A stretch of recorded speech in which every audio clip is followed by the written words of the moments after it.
Hey gang, in this series you're going to learn how to make a really cool weather application using Vue 3 and Tailwind CSS. It's going to be a really fun project to make, and to teach you how to do it I'll be handing you over to John KOMARNICKI, who's also a web dev creator here on YouTube. He's got tons of really good web dev tutorials on his own channel all about vue.js, Firebase, Tailwind and other front end tools as well. He's a great teacher and you're going to learn a lot from him, so definitely check out his channel and subscribe if you want to see more of his stuff. The link to his channel is going to be down below the video. Anyway, without further ado, I'm going to hand you over to John to teach you how to make this awesome weather application.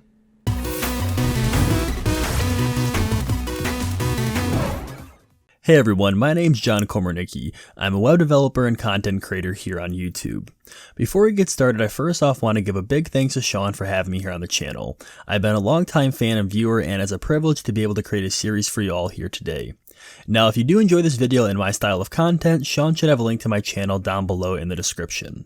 In this series, we'll be creating a weather application called the Local Weather using Vue 3, Tailwind CSS, and the OpenWeather API. We'll be covering the basics of Vue 3 and highlight many of the framework's core features such as suspense, transition, and teleport. At the end of the series, I'll also show you how to deploy this application to Netlify. The local weather will allow you to track your city or other cities' weather you might be interested in. To start, you'll see we don't have any cities added. To begin tracking a city, you can use a search bar to look up cities. Once you find the location that you're looking for, you can select it from the list. This will take you to a new view with the city's weather. To save the city to view at a later time, which we'll be using local storage to save this, you just need to click on the plus icon. If you then navigate back to the home screen, this city will now appear in the list. When you click on an individual city, again you'll be taken to the same view from earlier with the current weather.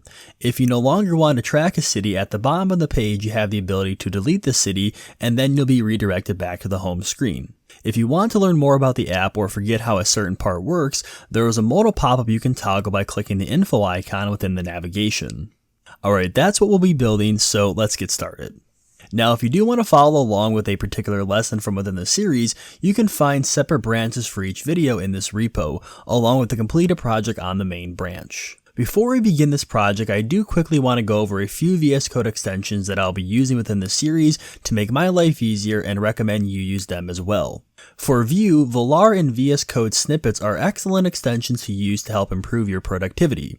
Velar is a language support which is recommended for Vue 3, and Vue snippets gives you easy access to common boilerplate templates handy for Vue 3.